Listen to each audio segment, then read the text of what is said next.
Armory was in Center City, Philadelphia, and it was the Alpha Troop 1st at 104th Cav. Did you report right away, or how does that process work? I can't remember specifics, but I remember when I first went back, I had only been there once before when I first, knew I was going to go to that unit. I went to meet the guys, and they were mostly not there because, excuse me, they were in Bosnia at the time. So when I came back, they were just coming back from Bosnia. And I remember, it was kind of confused because, when you first come back from a deployment, not everyone's there right away. Yeah. So it was kind of piecemeal meeting everyone and, learning what everyone did. But, the more time I spent there, the closer I got with the guys, and most of them were, older than I was. A lot of them were in their 30s and 40s and stuff. A couple guys my age, but it was really more of a, we're a unit when we're a unit, but when we're not a unit, you don't see each other that much because Sure. everyone has their own lives. So when you come back from basic training, are you living with your parents, or where are you living at this time? Yeah, I went back to live with my parents, and what was that like? You come back from basic training in AIT, and how are you received in your community, at your house? How did that dynamic change? It didn't really change, and everyone was happy to see me, happy that I, made it through all that, and a lot of people, congratulated me on that. But I don't think it really changed. I would say that, I got more respect from my dad, and, we didn't always see eye to eye on things, but being in the military definitely gave him a better appreciation for me as a person and just, his son. Yeah.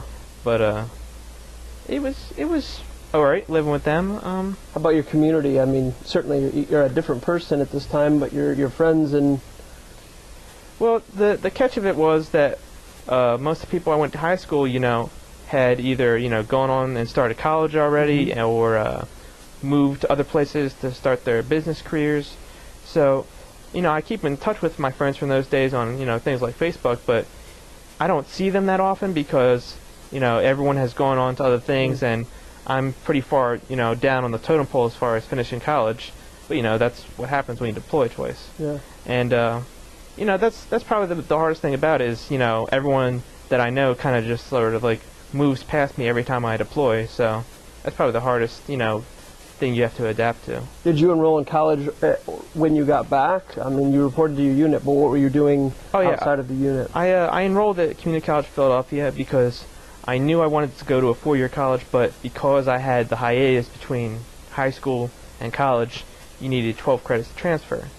So I went to Community College Philadelphia, and I got into their honors program, which they called the TOP program, Transfer Opportunities Program. It was basically all kind of Socratic method classes, philosophy, humanities, basically the best teachers and, kind of academics that they had for community college. So I did my 12 credits there, and that was a good experience because I got to learn how to, operate in the Socratic environment, not just sort of listen there and take notes, but, actually participating and learning how to, question professors even when, they want you to do that, but they don't, make it apparent that they want you to do that. But, that definitely helped me to come to a place like Westchester. Not that every professor teaches like that, but, a lot of them do, and it's definitely worth having that experience to know, how to be active in that class instead of just sort of sitting there and doing nothing. Did your brief military experience at that point come into the classroom at all?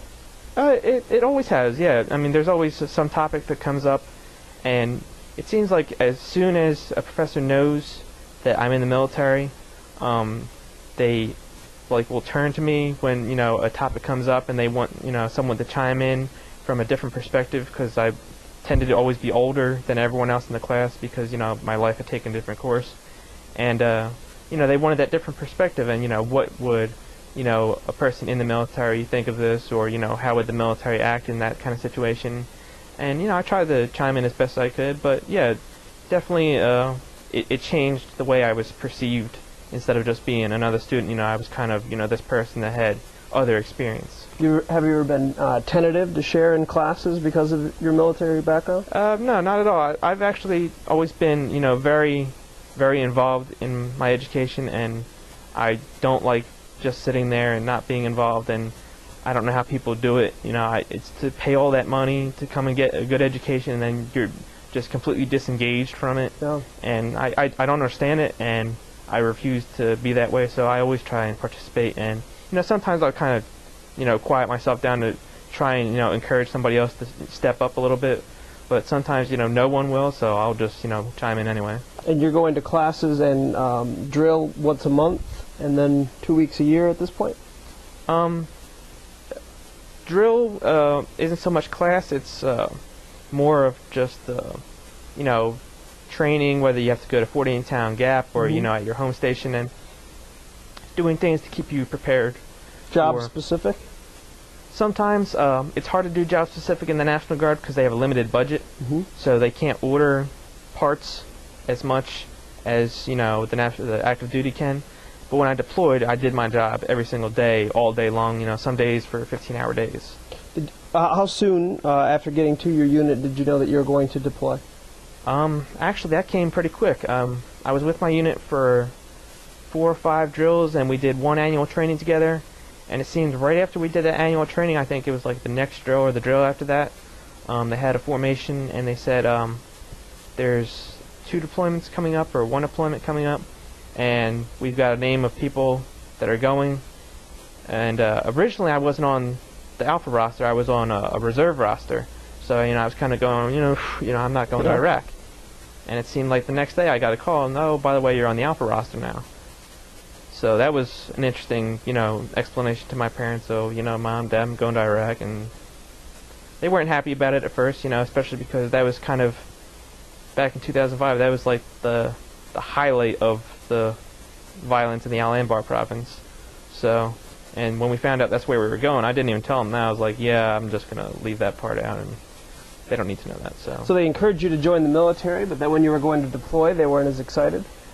Well, I mean, no parents are excited that their sons are deploying, or daughters, and but my dad, he was really, really nervous.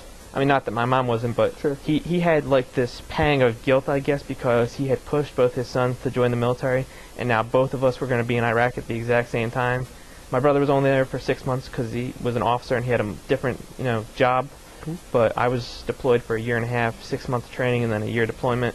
So he really started feeling, you know, guilty because he had, you know, pushed so hard for us to join the military. And I guess, you know, in a way he kind of blamed himself that he didn't do better by us, you know, helping us get through college or whatever a different way.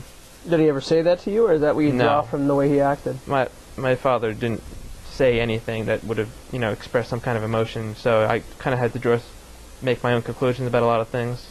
But, you know, I think that's, you know, why he was upset. And how did you deal with it once you found out? Once I found out that was why he was... No, that you were going to deploy. Sorry. I was a little scared. Anyone that says they're not scared to go to Iraq or Afghanistan is lying. It's... How far out was the notice? So you're going to deploy in X number of months? Think about that for a second. So we deployed January '05. I would say we found out about it in May or June of '04. So there was a couple months leading up to it, and thank God I got to have Christmas, you know, with my family.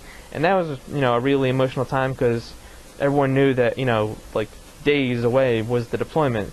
So everyone, you know, was trying to get all, you know, the emotional stuff in and all that. So and that was an emotional time. And then when we went to Mississippi for our training, that was a more relaxed situation because we were there for so long, and it was like really, really just tedious sometimes, and, you know, some days we did nothing and we just sort of sat there.